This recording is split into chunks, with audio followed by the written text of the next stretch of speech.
आपण निवडणुकांकडे कसं पाहतो? बहुतेकदा हार जीत या चष्म्यातून. पण निवडणूक म्हणजे फक्त एवढंच नसतं. निवडणूक म्हणजे लोकांच्या भावनांचा, त्यांच्या गरजांचा आणि त्यांच्या विश्वासाचा एक आरसा असतो. आज आपण मलकापूर विधानसभा 2024च्या निकालाचं विश्लेषण करणार आहोत. पण हे विश्लेषण केवळ आकड्यांचं नसेल. आपण आकड्यांच्या पलीकडे जाऊन जमिनीवरचं वास्तव समजून घेणार आहोत. एका पराभवाला भविष्यातील प्रशासनासाठी एका सकारात्मक आराखड्यात कसं बदलता येईल हे आपण पाहणार आहोत. या विश्लेषणात आपण 6 महत्त्वाच्या टप्प्यांमधनं जाणार आहोत. सुरुवातीला आपण मलकापूरची जमिनीवरची ओळख करून घेऊ. मग आकड्यांच्या भाषेत जनादेश समजून घेऊ. त्यानंतर हा राजकीय बदल का झाला याची कारणं शोधू. मग नेतृत्वाचं एक धोरणात्मक मूल्यमापन करू आणि या सगळ्यांमधून प्रशासनाचा एक ठोस आराखडा कसा तयार करता येईल आणि लोकांचा विश्वास पुन्हा कसा मिळवता येईल इथपर्यंत पोहोचू. चला तर मग सुरुवात करूया थेट त्या मातीपासून जिथे हा सगळा जनादेश घडला, मलकापूर. कारण कोणतंही राजकीय विश्लेषण हे तिथल्या लोकांशिवाय, तिथल्या सामाजिक समीकरणांशिवाय अपूर्ण असतं. महाराष्ट्राच्या नकाशावर मलकापूर विधानसभा मतदारसंघ क्रमांक 21 हे फक्त एक नाव नाहीये.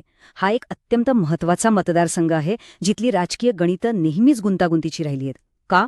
कारण इथे अनेक सामाजिक प्रवाह एकत्र येतात आणि प्रत्येकाची स्वतःची अशी एक ओळख आहे, स्वतःच्या अपेक्षा आहेत.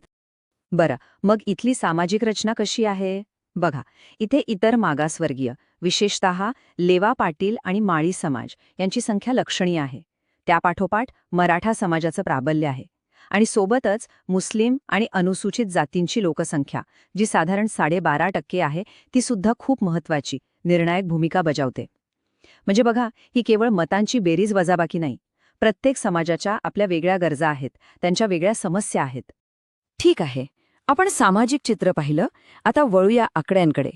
कारण म्हणतात ना, आकडे कधी खोटे बोलत नाहीत. ते आपल्याला एक दिशा देतात, एक आरसा दाखवतात. ह्या निवडणुकीचा निकाल आपल्याला काय सांगतोय ते जरा पाहूया. 26,397. हा आकडा नीट लक्षात ठेवा. हा फक्त विजयाचा आणि पराभवाचा फरक नाहीये. एका विद्यमान आमदाराचा इतक्या मोठ्या मताधिक्याने पराभव होणं हे खूप काही सांगून जातं. हे आपल्याला सांगतं की मतदारांच्या मनात काहीतरी खूप मोठं घडलंय, एक मोठा बदल झालाय. आणि हा बदल का झाला हेच या विश्लेषणाचं मूळ आहे. आणि हा बदल मतांच्या टक्केवारीमध्ये अगदी स्पष्ट दिसतो. 2019मध्ये काँग्रेसकडे होते 46%पेक्षा जास्त मतं. आणि 2024मध्ये काय झालं? भाजपचा आकडा थेट 53%च्या जवळ पोहोचला.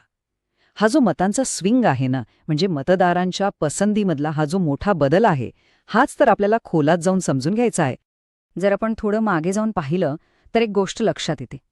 2019चा निकाल हा एक ट्रेंड ब्रेकर होता, एक प्रकारचा अपवाद. कारण त्याआधी भाजप या मतदारसंघात सातत्याने आघाडीवर होती. म्हणजे 2019मध्ये जो बदल लोकांनी घडवला तो 2024मध्ये टिकला नाही. प्रश्न हा आहे की असं का झालं? तर मग आता येऊया मूळ मुद्द्यावर. आपण पाहिलं की काय झालं, पण खरा प्रश्न आहे, हे असं का झालं? मतदारांनी आपलं मन का बदललं? चला, या राजकीय बदलाची कारणमीमांसा करूया. ह्या निवडणुकीच्या मैदानात 2 वेगवेगळ्या कथा लढत होत्या. एका बाजूला होती भाजपची प्रचारशैली, मजबूत नेतृत्व, मोठमोठ्या सभा, सेलिब्रिटींचे रोड शो, एक हाय डेसिबल म्हणजे मोठ्या आवाजाचा प्रचार. आणि दुसऱ्या बाजूला काँग्रेसचा प्रयत्न होता स्थानिक मुद्द्यांवर बोलण्याचा, शेतकऱ्यांच्या समस्या, महागाई, बेरोजगारी. 2 पूर्णपणे वेगळे मार्ग मतदारांसमोर होते. पण जमिनीवर सामान्य माणसाच्या मनात काय होतं? त्यांच्या खऱ्या समस्या काय होत्या? शेतीमालाला योग्य भाव मिळत नव्हता, तरुणांच्या हाताला काम नव्हतं, रस्ते खराब होते, वीज पाणी अनियमित होतं, पेन्शनसारख्या योजना वेळेवर मिळत नव्हत्या. या खऱ्या रोजच्या जगण्याच्या समस्या होत्या. आणि इथेच आपल्याला एक मोठी दरी दिसते, प्रचारातले मुद्दे आणि लोकांच्या खऱ्या समस्या यांच्यातली दरी. या विश्लेषणात एक वाक्य आहे जे सगळं काही स्पष्ट करतं. ते असं म्हणतं की भाजपने केंद्रीय मुद्दे आणि स्थानिक ध्रुवीकरणाचा वापर करून जोर पकडला आणि त्यांच्या सेलिब्रिटी आधारित प्रचारतंत्राचा त्यांना फायदा झाला. याचा अर्थ काय? याचा अर्थ असा की भावनिक मुद्द्यांचा आवाज लोकांच्या रोजच्या जगण्याच्या प्रश्नांपेक्षा मोठा ठरला. आणि इथेच आपल्याला आपल्या संविधानाने दिलेल्या मूल्यांचा विचार करायला हवा. प्रत्येक नागरिकाचा सन्मान आणि जबाबदारीने केलेली सार्वजनिक चर्चा. कोणतीही निवडणूक फक्त पक्ष किंवा मुद्दे यावर लढली जात नाही. उमेदवार, चेहरा खूप महत्वाचा असतो. चला तर मग आपण आता उमेदवाराच्या प्रोफाईलचं एक तटस्थ विश्लेषण करूया. एका ताळेबंदासारखं, ज्यात जमेच्या बाजू आणि कमकुवत बाजू दोन्ही मांडलेल्या असतील. आपण वस्तुस्थिती पाहूया. इकडे राजेश पंडितराव, वय 54, शिक्षण 12वी पास, व्यवसाय शेती आणि व्यापार. 2019 पासून आमदार होते, म्हणजे लोकांच्या परिचयाचे होते. आर्थिक स्थिती साधारण. पण त्यांच्यावर फसवणूक आणि अपहरणाचे 2 गंभीर गुन्हे दाखल आहेत. ही माहिती सार्वजनिक आहे आणि मतदारांपर्यंत पोहोचते, याचा त्यांच्या प्रतिमेवर नक्कीच परिणाम होतो. हे सगळं आपण एका स्वॉट फ्रेमवर्कमध्ये बसू शकतो. एस म्हणजे स्ट्रेंथ्स, ताकद काय होती? ते विद्यमान आमदार होते, स्थानिक होते, त्यांची टीम होती.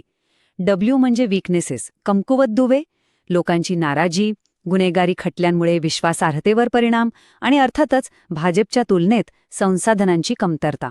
ओ म्हणजे ऑपॉर्च्युनिटीज, संधी काय होती? शेतकऱ्यांमधला असंतोष, त्याचा फायदा घेता आला असता. आणि टी म्हणजे थ्रेट्स, धोके, भाजपची मजबूत संघटना आणि त्यांची हाय प्रोफाईल प्रचार यंत्रणा. या 4ही गोष्टींनी मिळून हा निकाल घडवला. ठीक आहे, आतापर्यंत आपण काय झालं आणि का झालं हे पाहिलं. पण इथेच थांबून चालणार नाही. या विश्लेषणाचा खरा उद्देश आहे पुढे काय, या परिस्थितीतून मार्ग कसा काढायचा. चला, एका ठोस, कृती करण्यायोग्य आराखड्याबद्दल बोलूया. याला आपण चतुर्मुख सिद्धांत असं नाव देऊ शकतो. यशासाठी 4 खांब उभे करावे लागतील. पहिला, निवडणूकशास्त्र. प्रत्येक बूथचा डेटा तपासा, कुठे कमी पडलो ते शोधा. दुसरं, संघटना. जमिनीवरची टीम पुन्हा मजबूत करा. तिसरं, कथा. लोकांच्या खऱ्या समस्यांवर बोला, सेलिब्रिटींच्या गोंगाटावर नाही. आणि चौथा, संसाधने. प्रत्येक रुपयाचा योग्य आणि प्रभावी वापर करा. हे 4ही खांब एकत्र उभे राहिले तरच पाया मजबूत होईल. आणि ही फक्त थेअरी नाहीये. याला आपण एका 90 दिवसांच्या ॲक्शन प्लॅनमध्ये रूपांतरित करू शकतो. बघा, निवडणुकीच्या 90 दिवस आधी विश्लेषण आणि सर्वेक्षणाने सुरुवात करा.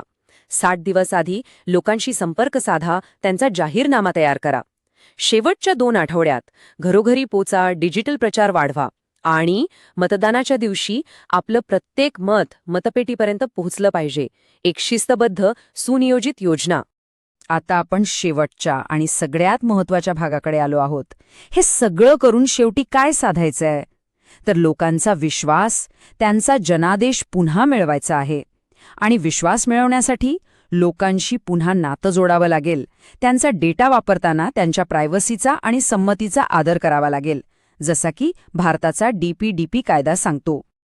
आणि आजच्या युगात हे नातं जोडण्यासाठी डिजिटल साधनांचा प्रभावी वापर करावा लागेल. म्हणजे काय? तर व्हॉट्सॲप ग्रुप्स, पण केवळ मेसेज फॉरवर्ड करण्यासाठी नाही, तर महत्त्वाच्या लोकांशी संवाद साधण्यासाठी. छोटे प्रभावी व्हिडिओ जे थेट लोकांच्या मनाला भिडतील. आणि 25 ते 45 वयोगटातील तरुण आणि शेतकऱ्यांपर्यंत त्यांच्या मोबाईलवर पोहोचणाऱ्या जाहिराती. सगळ्यात महत्त्वाचं, खोट्या बातम्यांना उत्तर देण्यासाठी मलकापूर फॅक्टसारखं एक विश्वासार्ह माध्यम, जेणेकरून लोकांपर्यंत फक्त सत्य पोहोचेल. तर मग शेवटी हा एकच प्रश्न उरतो. आणि हा प्रश्न फक्त मलकापूरचा नाही, तर संपूर्ण देशाच्या राजकारणाचा आहे.